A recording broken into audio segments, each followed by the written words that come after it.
নমস্কার, বাংলা জ্ঞান হাব চ্যানেলে আপনাদের সকলকে স্বাগত। ইউরোপের মধ্যে এই মুহূর্তে দাঁড়িয়ে সবথেকে বড় সংকট দেখা যাচ্ছে এবং এরই পাশাপাশি আরও একটা গুরুত্বপূর্ণ জায়গা হচ্ছে স্পেনের মধ্যে কেন হাজার হাজার মানুষ অনুপ্রবেশকারী ঢোকার চেষ্টা করছে এবং ঢুকে গেছে।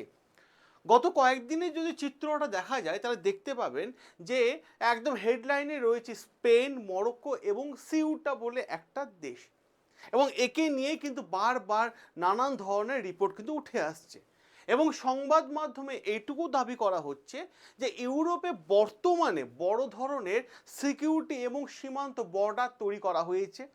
তাহলে প্রশ্ন হচ্ছে এই মুহূর্তে কেন হাজার হাজার মানুষ একটা দেশ ছেড়ে আরেকটা দেশে ঢোকার চেষ্টা করছে, মানে স্পেনে ঢোকার চেষ্টা করছে কেন? এবং আফ্রিকার মধ্যে শুনলে অবাক হয়ে যাবেন আপনারা যে আফ্রিকার মধ্যে একটা দেশ আছে, স্পেনেরই একটা জায়গা রয়েছে। কিভাবে আফ্রিকার মধ্যে অন্য দেশের একটা শহর তৈরি হয়ে গেল, বা কেনই বা মানুষ নিজের জীবনে ঝুঁকি নিয়ে সমুদ্রের মধ্যে সাঁতার কেটে স্পেনে ঢোকার চেষ্টা করছে? আর এই সংকটের পেছনে কি রয়েছে অন্য কোনো বড় কারণ?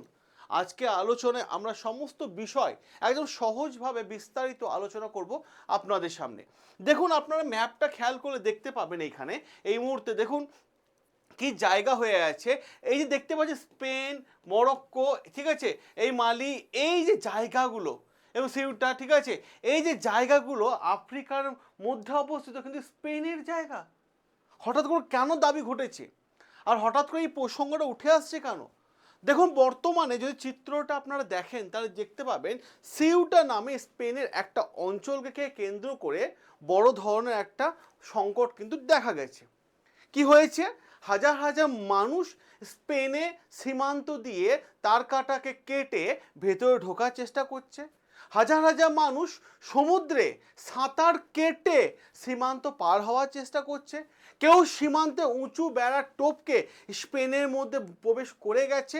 কেউ বা চেষ্টা করেও কিন্তু বহু মানুষের মৃত্যু হয়েছে। এবং যখনই এতগুলো ঘটনা ঘটছে তখনই আন্তর্জাতিক সংবাদ মাধ্যমে প্রবল আলোচনা শুরু হয়ে গেছে। এবার প্রশ্ন যে সিউটা যে দেশটাকে নিয়ে এত সমস্যা, সেই সিউটা জায়গাটা কোথায় অবস্থিত? দেখুন, ম্যাপটা দেখলে আপনাদের কাছে কয়েকটা বিষয় ক্লিয়ার হয়ে যাবে। ঠিক আছে, ম্যাপটা দেখলে দেখুন এটা হচ্ছে স্পেন, এটা হচ্ছে স্পেন, আর সমস্যা চলছে মরক্কোকে নিয়ে। ঠিক আছে, দেখুন মরক্কোর মধ্যে দুটো জায়গা আমরা দেখতে পাবো, একটা যে সিউটা আর একটা যে মালি। ঠিক আছে, এই সিউটা এবং মালি, এই যে দুটো জায়গা দেখতে পাচ্ছেন, এই যে সিউটা এবং মালি, ঠিক আছে, একদিকে আটলান্টিক ওশান আর একটা দিকে আমরা দেখতে পাবো, ঠিক আছে, গুরুত্বপূর্ণ জায়গা এবং মেডিটেরিয়ান সি দেখতে পাবো। ঠিক আছে, কিন্তু প্রশ্ন এইখানে যে এই দুটো জায়গা থেকে মানুষ এখন স্পেনে ঢোকার চেষ্টা করছে, কিন্তু কেন? স্পেন তো ইউরোপের মধ্যে অবস্থিত, তাহলে আফ্রিকার মধ্যে স্পেনের একটা শহর কিভাবে তৈরি হয়ে গেল? দেখুন সিউটা, এই যে জায়গাটা আপনারা দেখতে পাচ্ছেন, এ কিন্তু ইউরোপের অংশ নয়। স্পেন কিন্তু ইউরোপের অংশ, এ কিন্তু মরক্কোর অংশ। আর এর উত্তর জানতে হলে এর ভৌগোলিক অবস্থানটা আপনাকে একবার দেখে নিতে হবে, যেটা আমি আপনাদের সামনে দেখিয়ে দিলাম।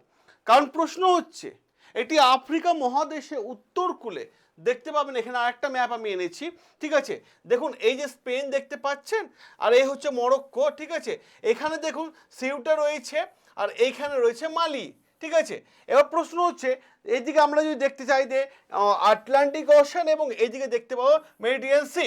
ঠিক আছে, এবার প্রশ্ন হচ্ছে এই দুটো জায়গার মধ্যে রয়েছে কি স্ট্রেট অফ জিব্রাল্টার। ঠিক আছে, দেখুন স্টেট অফ জিব্রাল্টার, যেমন হয় আমরা বলি স্টেট অফ হরমুজ, সেরকম হচ্ছে স্টেট অফ জিব্রাল্টার। তো এখানেই প্রশ্ন হচ্ছে এটি চারিদিক থেকে মরক্কোর দ্বারা কিন্তু ঘিরে রয়েছে। দেখুন আপনারা মরক্কো দিয়ে কিন্তু চারিদিক থেকে ঘিরে রয়েছে এই মুহূর্তে। কিন্তু প্রশ্ন হচ্ছে প্রশাসনিক দিক থেকে আবার কিন্তু এই যে দুটো জায়গা সিউটা এবং মালি, এই দুটো জায়গা হচ্ছে স্পেনের একটা বড় অংশ। স্পেনের দুটো অংশ রয়েছে আফ্রিকার মানে উত্তর উপকূলের মধ্যে, একটা হচ্ছে মেলিলা, যাকে বলে মালি বলা হয়ে থাকে, আর একটা বলা হয়ে থাকে যে সিউটা। ঠিক আছে, এই দুটো জায়গা হচ্ছে স্পেনের দুটো শহর। এবার প্রশ্ন হচ্ছে সিউটা জায়গাটাকে নিয়ে কিন্তু বড় সমস্যা তৈরি হয়েছে। সিউটা কেন এত বেশি গুরুত্বপূর্ণ এই মুহূর্তে দাঁড়িয়ে? এর প্রধান কারণ যদি আপনারা লক্ষ্য করেন তো দেখতে পাবেন সিউটা এই মুহূর্তে অন্যতম গুরুত্বপূর্ণ সমুদ্র পথ ঠিক আছে, জিব্রাল্টার প্রণালী, ঠিক আছে, দেখতে পাচ্ছেন এই জিব্রাল্টার প্রণালী কিন্তু একেবারে কাছাকাছি অবস্থিত। আর এই সেই প্রণালী, এই সেই সমুদ্রের রাস্তাপথ যেখান থেকে ইউরোপ খুব সহজে দেখতে পান ইউরোপে ঢোকা যায় এবং আফ্রিকার মধ্যে প্রবেশ করা যায়, খুব সহজে প্রবেশ করা যায়। এবং একদিক থেকে আটলান্টিক মহাসাগরে যাওয়া যায়, আর অপর দিক থেকে ভূমধ্যসাগরও কিন্তু দিকে মেডিটেরিয়ান সির দিকেও কিন্তু যাওয়া যায়, দুই দিকেই কিন্তু যাওয়া যায়। আবার এই রাস্তা দিয়ে বিশ্বের বিপুল পরিমাণে তেলবাহী জাহাজ, বড় বড় কন্টেনার এবং নৌ জাহাজগুলো কিন্তু এই রাস্তা দিয়ে এক জায়গা থেকে আরেক জায়গায় বিশ্বের বিভিন্ন প্রান্তে পৌঁছে যায়। আসুন আমরা এই সিউটা জায়গাটা নিয়ে বেশ কিছু চর্চা গুরুত্বপূর্ণ পয়েন্ট দেখে নিই। এই সিউটায় যে জায়গাটা আছে এর মধ্যে জনসংখ্যা খুব অল্প আছে, মানে 85,000 জনবসতি আছে, সংখ্যা আছে। এবং এই এলাকাটা টোটাল কত কিলোমিটার জুড়ে বিস্তার লাভ করেছে? টোটাল হচ্ছে 18.5, ঠিক আছে, কিলোমিটার জুড়ে বিস্তার লাভ করেছে। এবং এদের লোকাল ভাষা কি? এদের লোকাল ভাষা হচ্ছে স্প্যানিশ, ঠিক আছে। আর এদের মুদ্রার নাম কি? ইউরো। এবং স্পেনের মূল ভূখণ্ড থেকে মাত্র, ঠিক আছে, এই যে স্পেনের মূল ভূখণ্ড থেকে মাত্র 20 কিলোমিটার জুড়ে, 20 কিলোমিটার দূরে কিন্তু অবস্থিত, বেশি দূরেও নয়, মাত্র 20 কিলোমিটারে। এবার প্রশ্ন হচ্ছে কেন এই অঞ্চলটাকে নিয়ে এত বিতর্ক? যদিও সিউটা বর্তমানে স্পেনের অধীনে রয়েছে, তবুও মরক্কো এই জায়গাটাকে কিন্তু নিজেদের জায়গা বলে কিন্তু বারবার তারা কিন্তু দাবি করে থাকে, বারবার দাবি করে থাকে। কারণ স্পেন এবং মরক্কো দীর্ঘদিনের মধ্যে রয়েছে একটা কূটনৈতিক মানে টান পড়ার মতো একটা পরিস্থিতি। এই বিরোধী কারণে সীমান্ত সংকট আরও জটিল হয়ে গেছে। এবার মানে আমরা আরেকটা বিষয় জানার চেষ্টা করব, আফ্রিকার মধ্যে স্পেনের শহর কীভাবে তৈরি হয়ে গেল। এর ইতিহাস জানতে গেলে আপনাকে বহু শতকাল পেছনে যেতে হবে, বহু শতকাল, আজকের দিনে নয়, মানে আরও মানে 200-300 বছরের আগে পেছনে কিন্তু আপনাকে যেতে হবে। দেখুন সালটা হচ্ছে 1400-1500 সাল, 1415।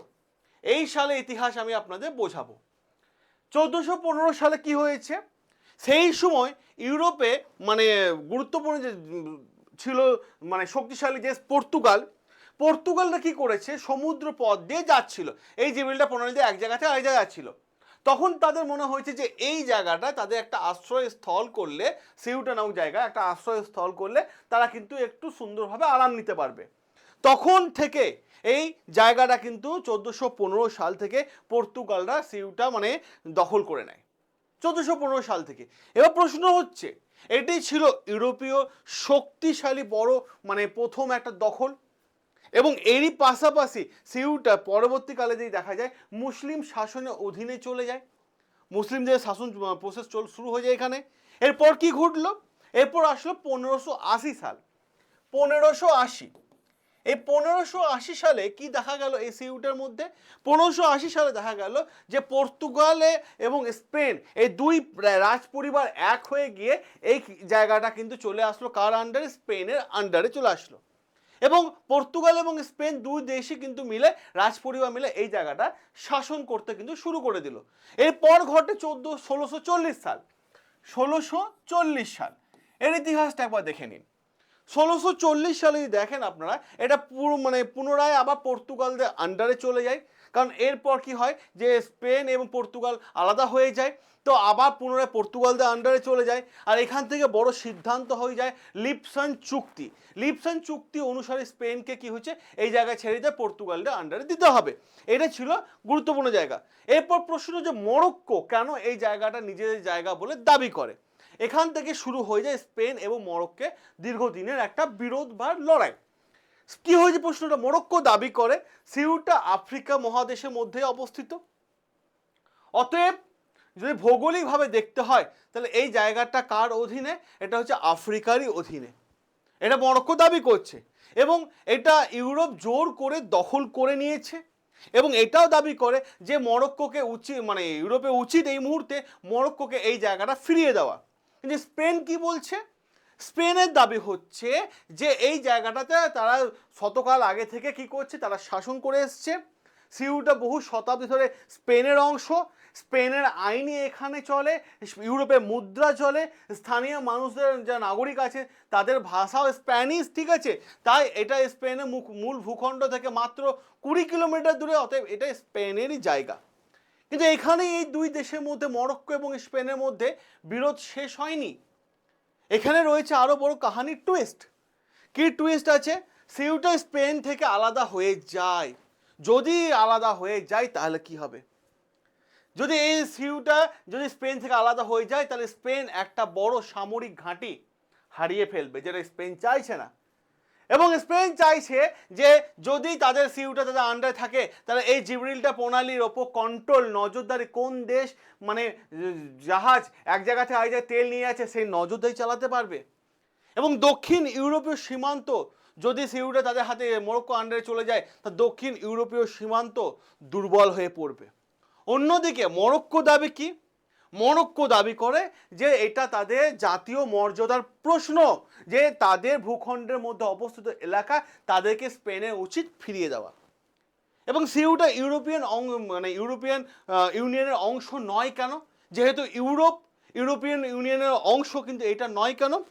কারণ দেখুন, আমি আপনাদের কয়েকটা জিনিস একটা ক্লিয়ার করে দিই। আমি স্পেন যেহেতু ইউরোপিয়ান ইউনিয়ন গ্রুপের আন্ডারে রয়েছে, সিউটা নয় কেন?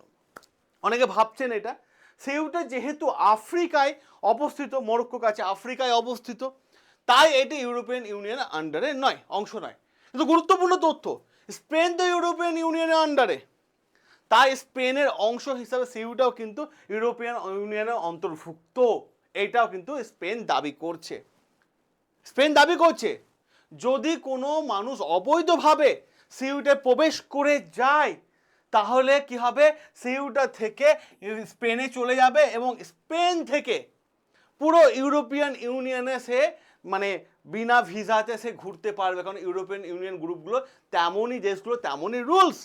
তা হাজার হাজার মানুষ ঝুঁকি নিয়ে মরক্কো থেকে আসছে সিউটা থেকে ঝুঁকি নিয়ে স্পেনে ঢুকে যাচ্ছে। এটা হচ্ছে আসল ইতিহাস, আসল খণ্ড এটাই।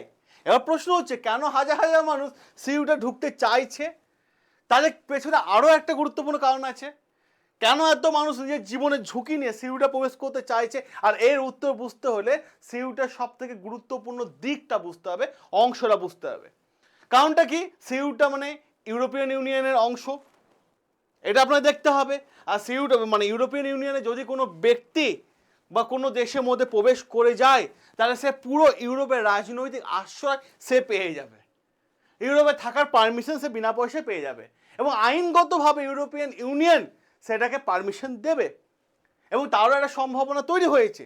আর এই জন্যই পরিষ্কারভাবে বলা হয়ে থাকে, সিউটাকে একটা কথা বলা হয়ে থাকে যে গেটওয়ে টু ইউরোপ। তা গেটওয়ে টু ইউরোপ কেন বলা হয়ে থাকে আপনাদের কাছে বিষয়টা ক্লিয়ার হয়ে গেল। এবার আমি আসি আপনাদের আর একটা বিষয়ে। সে বিষয়ে যাওয়ার আগে আমি একটা জিনিস দেখিয়ে দিই। বর্তমান সময়ে হচ্ছে এআই এর যুগ। এআই শিখতে চান, দেখুন যুগের সঙ্গে তাল মিলিয়ে চলতে হবে। সন্তান বাড়িতে বসে আছে, চাকরি হচ্ছে না, বা চাকরি যদি হয়ে থাকে তাহলে বাইরে যেতে হচ্ছে। বাড়ি থেকে বসে অনলাইনের মাধ্যমে 2 ঘন্টা যদি কাজ করে মোটা অঙ্কের যদি অর্থনৈতিক কামানো যায় তাহলে সেটা ভালো নয়? এআই শিখুন। আপনি মাধ্যমিক পাস, আপনি উচ্চ মাধ্যমিক পাস, আপনি গ্র্যাজুয়েশন পাস, এআই শেখা জরুরি বর্তমান দিনে। এআই শেখা জরুরি, ভীষণ জরুরি। আপনি যদি ব্যবসা করে থাকেন, ব্যবসা চলছে না, এআই শিখুন। এআই শেখা কোনো বয়স নেই। আমাদের কাছে এমন অনেক আছেন, স্টুডেন্ট আছেন যাদের বয়স 50-60 বছর হয়ে গেছে। শিক্ষার কখনো শেষ নেই। বর্তমান দিনে যা দেখছি সবই এআই। এই যে এই ভিডিওটা আপনি দেখছেন আপনার কাছে পৌঁছে দিয়েছে, এটা কিন্তু এআই টুলস ইউজ করেই কিন্তু ব্যবহার করা হচ্ছে।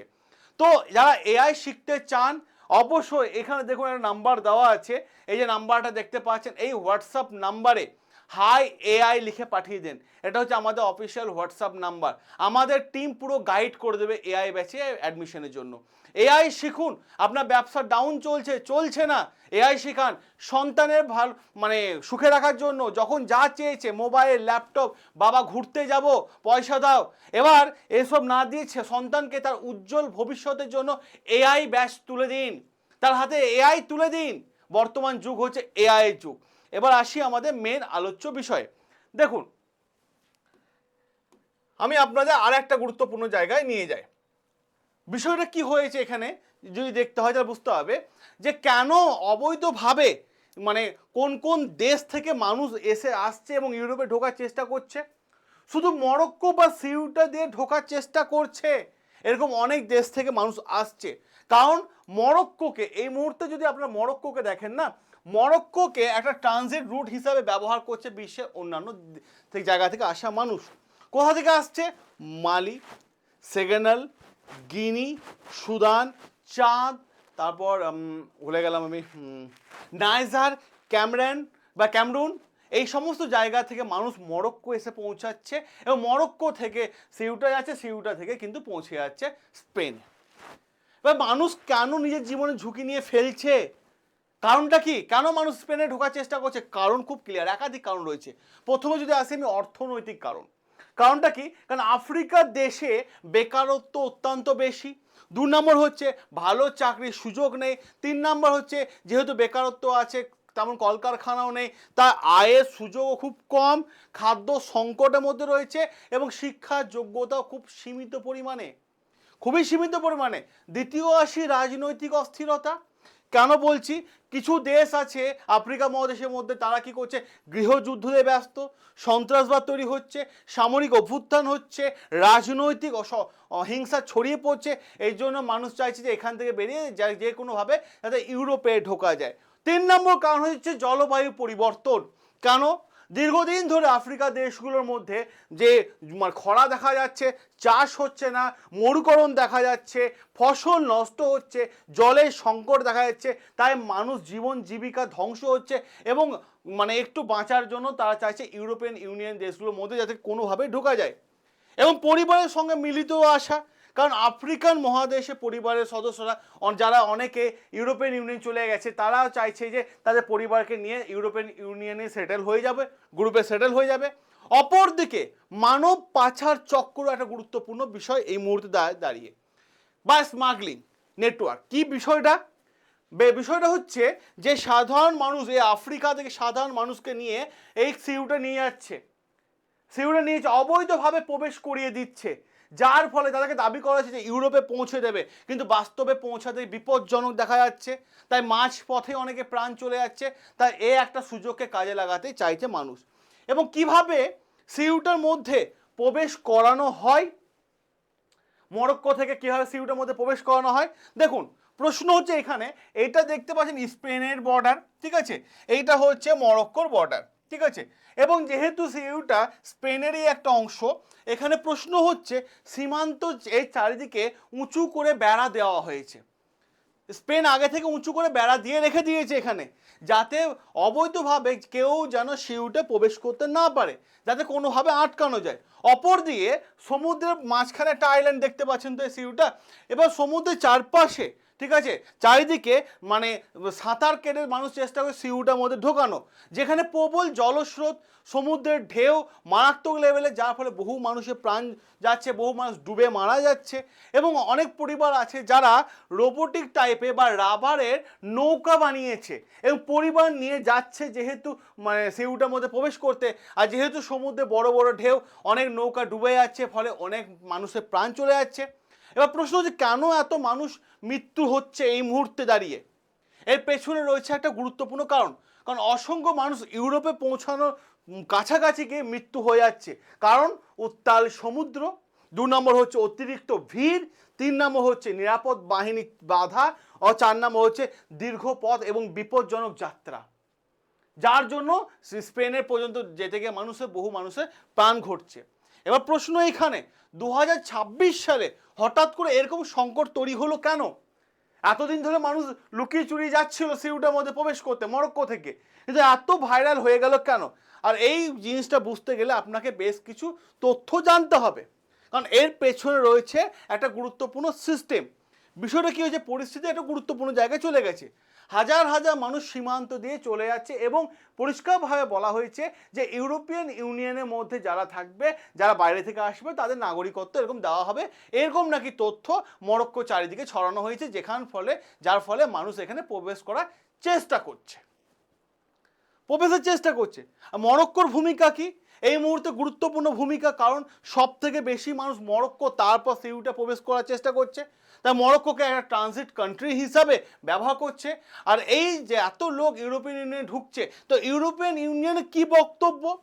বর্তমান সময় এই সংকটের সময় ইউরোপিয়ান ইউনিয়ন এই সংঘর্ষ মুখোমুখি লড়াই করার জন্য বেশ কিছু তথ্য দিয়েছে, পরিষ্কারভাবে বলে দিয়েছে যে অবৈধভাবে যারা ঢুকছে তাদের সীমান্তে গিয়ে বড় তার কাটা দিয়ে আটকানোর চেষ্টা করা হোক, সীমান্তে নজরদারি জোরদার করানো হোক, আর এরই পাশাপাশি মানব চক্র যারা পাঠাচ্ছে সিউটার মধ্যে গোপনে তাদেরকে মানে অ্যারেস্ট করা হোক।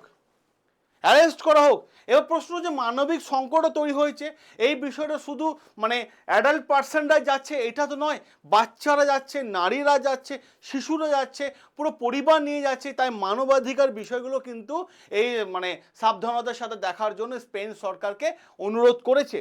এবং ভবিষ্যৎ কি হতে পারে বর্তমান পরিস্থিতি দেখে বিশেষজ্ঞদের মতে তাদের ক্লিয়ার বার্তা, যদি আফ্রিকায় দীর্ঘদিন ধরে রাজনৈতিক সংকট থাকে, অর্থনৈতিক সংকট থাকে, জলবায়ু পরিবর্তনের প্রভাব থাকে, না কমানো যায়, তাহলে ইউরোপিয়ান ইউনিয়ন গ্রুপগুলোতে কিন্তু এইভাবে অবৈধভাবে মানুষ পৌঁছে যাবে। তাই সিউটা এবং মেলিলার মধ্যে যে সীমান্ত অঞ্চল আছে সেইগুলোকে যেন আরও জোরদার মজবুত রাখা যায়। আর এই ভিডিওটা দেখার পর আপনার কি রায়, আপনার কি মতামত, অতি অবশ্যই আপনার রায়, আপনার মতামত কমেন্ট বক্সে তুলে ধরুন। দেখা হবে আপনাদের সাথে নতুন আরও একটা গুরুত্বপূর্ণ আপডেট নিয়ে।